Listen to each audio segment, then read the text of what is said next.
As you can see, it's the very next day. We're back in the Lexus again, putting everything back together. So far what I did was, we're not running the amp no more. So I cut all the speaker wires up. I'm about to get these soldered and crimped on there. Shrink wrap to make sure everything's good. Another thing I want to show you is that you see the wire right here.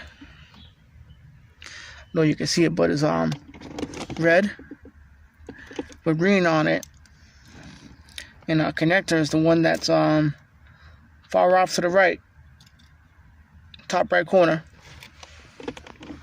and that goes to the heater control unit. Alright, AutoZone time, baby, back in the beast. So I gotta run the AutoZone, I gotta get some crimp connectors. Sorry for the bad feed, but I don't have one of those fancy cameras and stands to hold my phone in place, but I gotta get some blue crimp connectors so that we can finally get the speaker wires connected. I got a couple of wires I gotta extend, but other than that, everything should be good.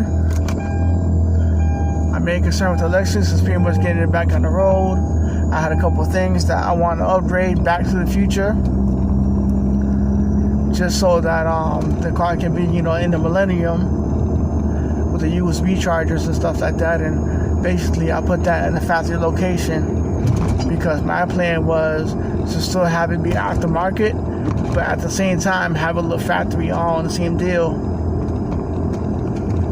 And basically we was planning on selling the Lexus, but after speaking to my brother about it, after doing all the engine work and all the work that I've done to it, I told him you're better off just keeping the vehicle. So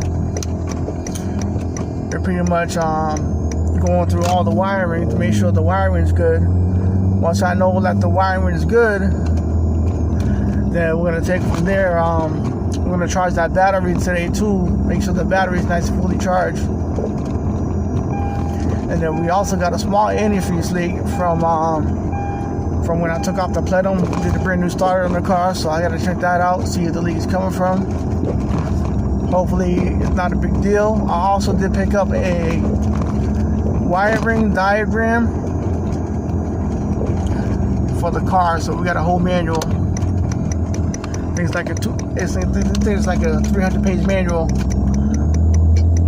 that we're going to use to see if it has a diagram for the vacuum hoses, because we got one vacuum hose that we don't know where it goes, so I'm suspected that that's probably the reason why it's leaking. So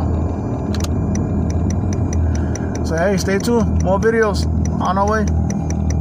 Alright, so basically that red and green wire, that's going to be for your accessory for your heater control unit. So the reason why we had to tap it was because we checked the fuse, because the fuse runs off the lighter, cigarette lighter, and we wasn't getting no power out the cigarette lighter, and the fuse was good. So after replacing all of the fuses, we did all brand new fuses, all brand new relays. We brought the car back up to 2020 and still wasn't an issue. So what we did was I jumped it because I noticed that there was a break in the wire somewhere, but I didn't know where, so I didn't want to take the time to spend hours upon hours to find out where the wire was broken at so that I can repair it. So this is why we did the jump. And now the AC unit is working now, fully functional. You turn the key off, it shuts off. You turn it on, it comes on. And that's basically what I did to get the AC unit working again. So if you ever run into the issue and you check your fuses and your relays and everything's good, then that's the wire that you're gonna have to jump. Now let me show you what I did, because I didn't just jump the wire. I put a fuse on it and I wanted to make sure that everything was protected the right way. So let me show you what we got going on. Alright, so it doesn't really matter what you grab for a remote, but the remote you can grab off the back of the radio if you need to. And I got the wire running from here all the way to back here to my blue C fuse box. It might look like a mess right now, but I'm still cleaning things up. But I can see the wire is as neat as you're gonna get it. So So there goes the relay. So basically, might look like a mess here, but I got power and accessory running off this. So because of the options that we put into this vehicle, so one is going to be for the horn. We did an aftermarket horn inside here, meaning that we switched over to the steering wheel that comes off. Some reason I think the clock spring must have went bad, so we just ran our own relay and fuse box on that. We got the lighter on over here as well on the fuse box, and as you can see, we got ground as well.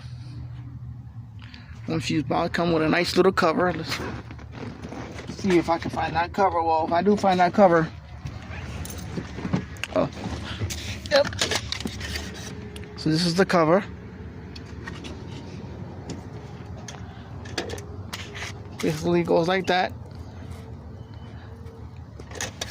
And then the panel's gonna cover it, so you're not gonna see all that. And this is what we did.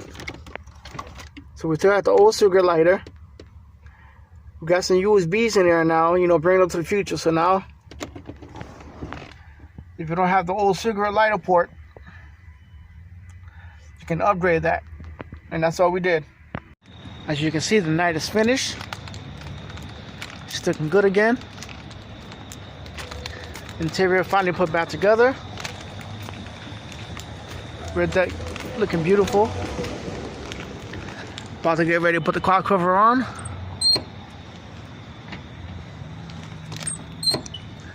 But as you can see, everything's back together. Let's get this door open over there.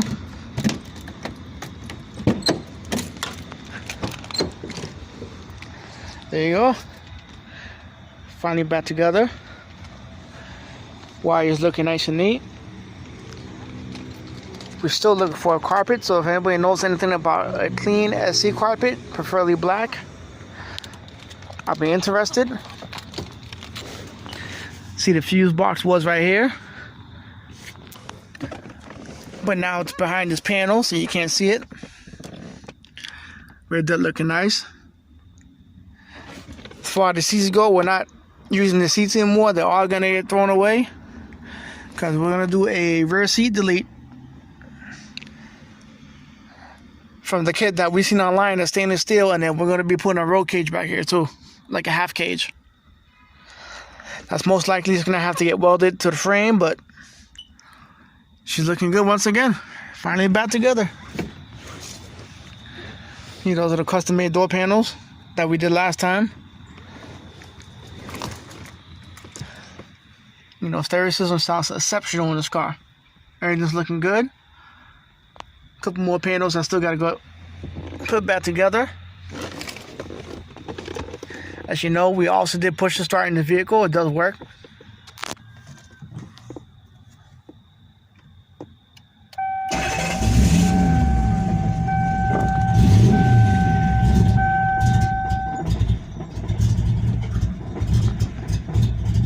There you go.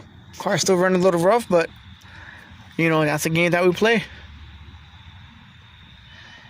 There was that big ass thing right there, touchscreen.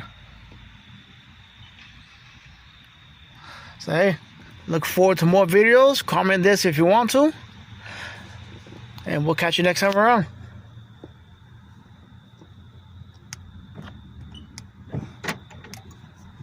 All right, YouTube, we gotta go.